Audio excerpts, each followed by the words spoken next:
खूप पण यामध्ये आनंदी नाही आहात.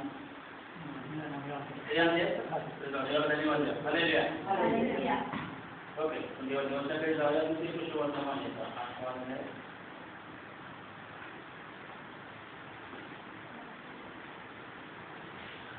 ते गोष्ट वर्तमान येतं. आठवा द्या.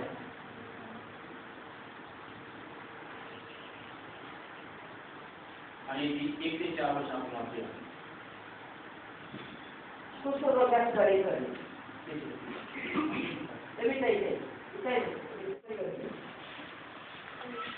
मग तो डोंगर उतरल्यावर लोकांचे थवे त्याच्या मागे चालले.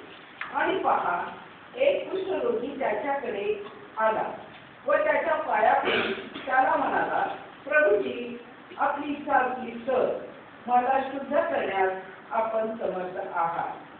तेव्हा त्याने हात पुढे करून त्याला स्पर्श केला व म्हटले, माझी इच्छा आहे, शुद्ध हो. लगेच त्याचे पोट जाऊन तो शुद्ध झाला. मग येशूने त्याला म्हटले, पहा, हे कोणाला सांगू नको, तर जाऊन स्वतः याजकाला दाखव आणि त्यांना प्रमाण पडावे म्हणून तुझ्या शुद्धी करिता मोशेने नेमलेले अर्पण वाहा. धन्यवाद देतो. स्तुती करतो. वचन द्वारा दिलं त्या वचनामधून तुमच्यासाठी बोल. त्या लेकरांना आशीर्वाद मध्ये बोलत असताना माझ्या जिभेला स्पर्श कर आणि परत आम्ही तुमचं बोलत असतो. एक तुझ्या नावात मागतो म्हणून पाहिजे. हालेलुया. तर या ठिकाणी हा जो वाचलाय, दिवस आपण वाचलाय, प्रत्येकाला सगळं माहीत आहे का? जो विश्वास आहे त्या प्रत्येकाला माहिती आहे की या ठिकाणी काय झालं, काय चमत्कार झाला हे सर्व माहीत आहे. परंतु पुन्हा एकदा देव सांगत आहे की पुन्हा आपण देवासमोर विचार करूया. मग तो डोंगर उतरल्यावर लोकांचे थवे त्याच्या मागे चालले. आता लोकांचा थवा त्याच्या मागे चाललाय. लोकांना थवे चालले, पुष्कळ लोक त्याच्या मागे चालले, पण फक्त एकच पुष्कळ लोक त्याचे वातावरण. दुसरं वचन, आणि पहा, एक कुष्ठरोगी त्याच्याकडे आला व त्याच्या पाया पडून त्याला म्हणाला, प्रभूजी, आपली इच्छा असली तर मला शुद्ध करावे, आपण समर्थ आहात. लोकांचा थवे पुढे चालले, येशूच्या मागे चालले. पण हा जो कुष्ठरोगी आहे ना, तो कुठे गेला माहिती आहे का? तो येशूच्या जवळ गेला. जर आम्हाला बरं होतं, आम्हाला येशू जवळ जाणं गरजेचं. हा कुष्ठरोगी त्या गर्दीमध्ये, त्या थव्यामध्ये नव्हता, पण तो येशूच्या जवळ होता. आज आपल्या जीवनामध्ये पुष्कळचे थवे असतील नाही का, संकट असतील, आजार असतील, समस्या असतील, पण ते सगळ्यांना येशूकडेच ना, तो येशू आमची पाहतो. येशू आमच्याकडे पाहतो. आणि या कुष्ठरोगीला म्हटलं की प्रभूजी, आपली इच्छा असून मला शुद्ध करायचं आपण समजता. येशूच्या म्हटलं तिसरे वचन, त्याला स्पर्श केला व म्हटले, माझी इच्छा आहे, शुद्ध हो. लगेच त्याचे कुष्ठ जाऊन तो शुद्ध झाला. हालेलुया. किती वेळामध्ये? लगेच. त्याच क्षणाला जेव्हा आम्ही येशूकडे जातो, येशू लगेच आम्हाला बरं करतो. डॉक्टरकडे जर आम्ही गेलो, डॉक्टर टेस्ट करणार, अमुक टेस्ट, तमुक टेस्ट, हे करा, ते करा, सगळीकडे फिरवणार, सांगा की माझी आहे काय, पण तसा येशू नाही. येशू जो आहे तो लगेच तो शुद्ध झाला असं म्हटलं आहे. आणि गोष्ट म्हणजे काय माहिती आहे का? पापाचा डाग आहे. आणि हा डाग जाण्यासाठी येशू ख्रिस्ताने स्वतःचं रक्त सांडलेला आहे स्तंभावरती, आणि त्याच्या प्रत्येक सांडलेल्या थेंबाने आम्हाला शुद्ध केलं आहे. आणि मग तो म्हणतोय की जा, माझी इच्छा आहे, तू शुद्ध हो, तू म्हणतो त्याप्रमाणे तुला प्राप्त होऊ दे, पण तू काय कर, हे कोणाला आपण सांगू नको. काय म्हटले वाचवलं? चौथं वचन माझा. मग येशूने त्याला म्हटले, पहा, हे कोणाला सांगू नको, तर जाऊन स्वतःच याजकाला दाखव आणि त्यांना प्रमाण पटावे म्हणून तुझ्या शुद्धीकरता मोशेने नेमिलेले अर्पण वाहा. आता या ठिकाणी येशू त्याला सांगत आहे, कोणाला सांगू नको. का बरं असं म्हटलंय? मग येशूने का त्याला म्हटलं की कोणाला सांगू नको? कारण ते आपल्या म्हटले की जास्त सांगतो. ओके, अजून विश्वास करणार नाही त्याच्यावर विश्वास आहे.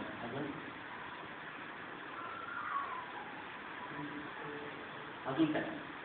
का येशूने त्याला सांगितले कोणाला सांगू नको? मग ते कुशवत आपण वाचतो शेवटामध्ये की तुम्ही जाऊन संपूर्ण सृष्टीला जरा सुवार्तेची घोषणा करा. पण या ठिकाणी म्हणजे की तू कोणाला सांगू नको का पुढे म्हटलं की तर काय केलं माहिती आहे का तो प्रथम जाऊन याचक करा. याचक म्हणजे कोण माहिती आहे?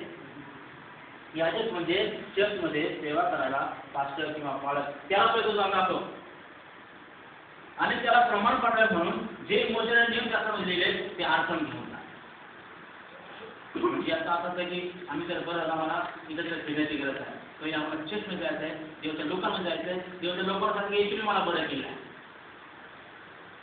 इकडे जाऊन सांगितलं लोक विश्वास होणार नाही. जेव्हा देवाच्या लोकांमध्ये जातात ते लोक बरोबर येशूला बरं केलं आणि मग ते देवाचा गौरव करते. म्हणून ते सांगते की तू पहिलं जा स्वतःला याचकाला दाखव, लोकांना काही सांगू नको. आणि तो काय पाहत्याने पुढे वाचले आपण शुद्धीकरणाकरता मोठ्याने नेमून दिलेले अर्पण कर. पूर्वीच्या काळामध्ये जुन्या काळामध्ये असं आहे की समजा एखादा कोळी आहे तर त्याने शुद्धतेसाठी अर्पण घ्यायचं आणि ते अर्पण केल्यानंतर तो शुद्ध झाल्याचं डिक्लेअर करतात जाहीर करतात. आणि म्हणून हा सांगत आहे की तू जाऊन पहिलं जे नियमशास्त्रावर सांगितलं नियमशास्त्र नियमशास्त्र सोडू नको.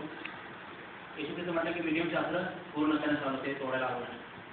आणि म्हणून जे नियमशास्त्रामध्ये लिहिलं आहे जे नियमशास्त्रामध्ये आपण वाचतो ऐकतो त्याप्रमाणे चालणं गरजेचं आहे. आता हा जो कुष्ठरोगी आहे हा कुष्ठरोगी म्हणजे माहिती आहे का गावाच्या बाजूला त्याला पूर्वीच्या काळात त्याला कोणी जवळ करत नव्हतं ते गावाच्या काळात आहे. आणि हा कुष्ठरोगी गावाच्या बाहेर जरी होता तरी पण येशू जवळ आले. हालेलुया. येशू आमचं फक्त अंतःकरण पाहतो, आमचं शरीर किंवा आमचा आजार तो पाहत नाही, पण आमचं अंतःकरण पाहतो की किती याला येशूची गरज आहे. जर खरंच आम्हाला येशूची गरज आहे तर जीवन आमचं नक्कीच असं होणार आहे. हालेलुया. पुढे वाक्य आपण अजून दाखला वाचूया. पुढचं वाक्य आपण 5वं वचन. मग येशू कफरनहूम आल्यावर शताब्दी पती त्याच्याकडे आला व त्याला विनंती करून म्हणाला, प्रभूजी माझा सासर पक्षपाताने अतिशय वेदनेत घरात पडला आहे. आता ह्या ठिकाणी पण एक मनुष्य आजारी आहे, पण कोण आहे हा? शताधिपतीचा सासर आहे. आता सासराचं कोणी एवढं प्रेम करत नाही. कधी पण सासरावरती नोकर म्हणजे कामगार त्याचं कोणी एवढं प्रेम करत नाही. पण हा जो शताधिपती आहे की हा शंभराचा नायक आहे आणि त्याच्या हातात त्याच्या कोणती काम करतो त्याचा सासर आहे तो पक्ष हाताने आजारी आहे. काय आजार आहे त्याचा?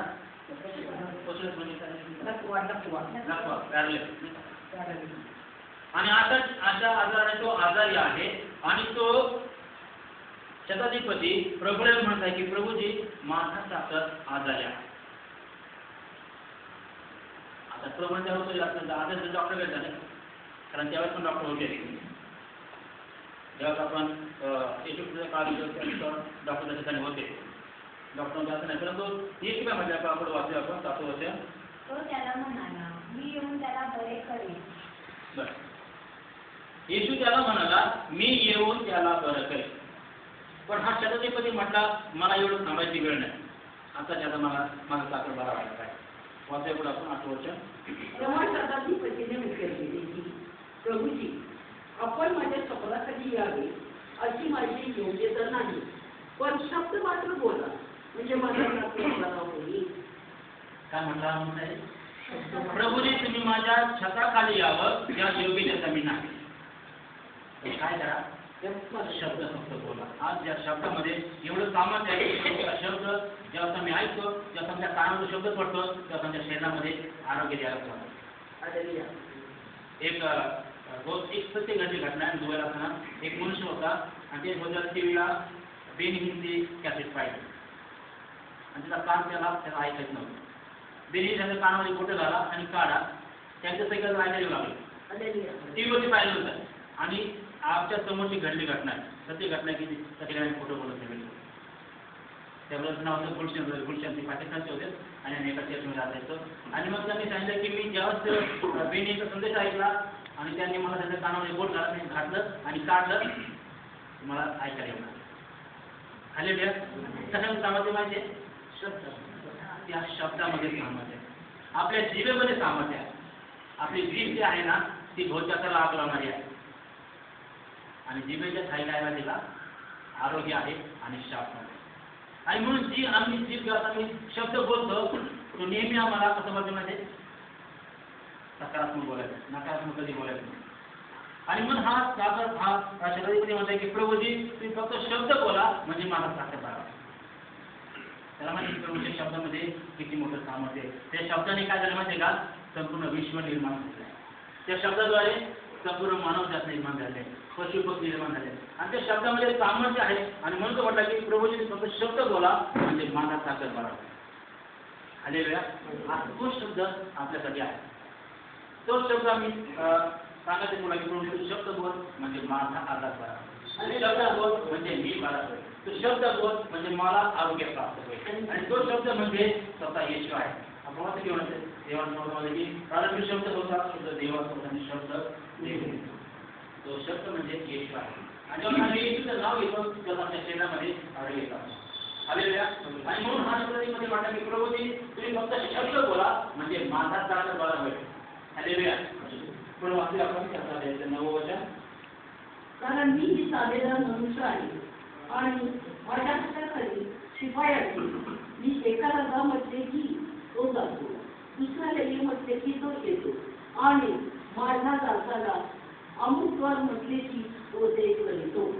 म्हणजे त्याला माझ्या शब्दामध्ये किती सामर्थ्य आहे. तो म्हणतात की मी पण एक साधेदार मनुष्य आहे, माझ्या हाताखाली चांगलं आहे, मी एका रगामध्ये जातो दुसऱ्या म्हणतो येतो. आणि हातामध्ये तिच्या शब्दाचं एवढं सामर्थ्य की तो जर म्हटला की बरा होतो नक्कीच बरा होणार. आणि म्हणून तो पुस्तकाला म्हटला की माझी इच्छा की तू बरा हो. देवाची असं आहे की आम्ही प्रत्येकाने निरोगी असतो, आम्ही प्रत्येकाने सुखी असावं ही देवाची इच्छा आहे. आणि म्हणून आता हा आपला दिवस जो आहे तो हा शुक्रवार जो आपण मीटिंग ठेवली आहे की त्यासाठी आपण आरोग्यासाठी गोष्टी करावं, प्रार्थना करावं. आणि म्हणून हा शताधिपती येशूला म्हणजे की फक्त शब्द बोल, त्या शब्दामध्ये फार मोठं काम आहे. येशू शब्दामध्ये फार मोठं काम आहे. आणि येशू म्हणतात की जर तुला बरं झालं तर इकडे काम कर. काय कर माहिती का, प्रभूंवर विश्वास ठेव. जो कोणी विश्वास ठेवतो त्याला आरोग्य प्राप्त होतं, त्याला कारण प्राप्त होतं, त्याचं जीवन आशीर्वाद असतं. आणि म्हणून प्रभू या शताधिपतीला म्हटलं की मी येऊन त्याला बरं करेन. फक्त शब्द बोला, शब्दामध्ये फार मोठं सामर्थ्य आहे. ओके, सुरुवात आपण 10 वर्ष. ते ऐकून येशूला आश्चर्य वाटले व आपल्या मागे येत असलेल्या लोकांना तो म्हणाला, मी तुम्हाला खची सांगतो, एवढा विश्वास मला इस्रायलात आढळला नाही. मला वाटलं माहिती लोकांना मागे त्यांना त्यांच्याकडे बोलून येशू म्हटला की एवढा विश्वास मला इस्रायलामध्ये आढळला नाही. काय वाटलं म्हणजे एकच गोष्ट म्हटलं की प्रभूजी तुम्ही माझ्या शब्दाकडे नाही, तुम्ही फक्त शब्द बोला. आणि एवढं माझ्यावर विश्वास आश्चर्य वाटलाय. जो राजाचा राजा प्रभूचा प्रभू त्याला आश्चर्य वाटला शब्द तो शब्दाधिपती बोललेला आहे. म्हणजे आपल्या शब्दामध्ये एवढं काम केलं, जो काय बोलतो त्यामध्ये आश्चर्य वाटला. आणि म्हणून जो शब्द आपल्या मुखातून आपण काढतो तो नेहमी आपण कसा काढायचा आहे, कधीही आम्हाला कुरकुर करायची नाही. कुरकुर केली तर आमचा आशीर्वाद आमच्या होता.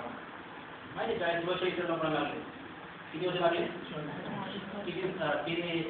त्यांचा किती प्रवास माहिती किती होता?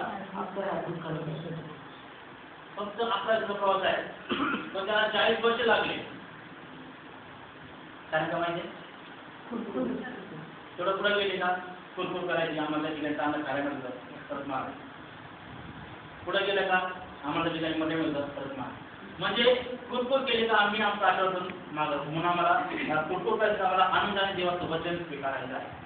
जेव्हा आम्ही आनंदाने देवाचं वचन स्वीकारतो त्यावेळेस त्या शताधिपतीसारखं आमच्या जीवनामध्ये काय होतं आणि तुला आश्चर्य वाटतं की हा प्रभूंसाठी एवढा विश्वास आहे.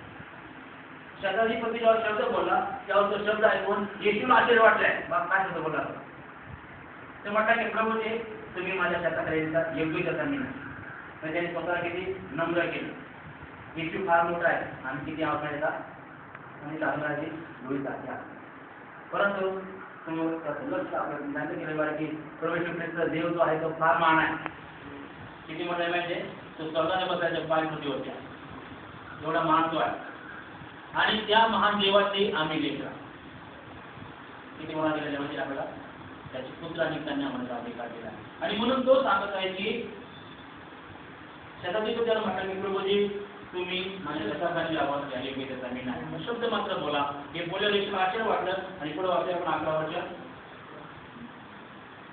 मी पुष्कळाला सांगतो की पूर्वेकडून पश्चिमेकडून पुष्कळ येते.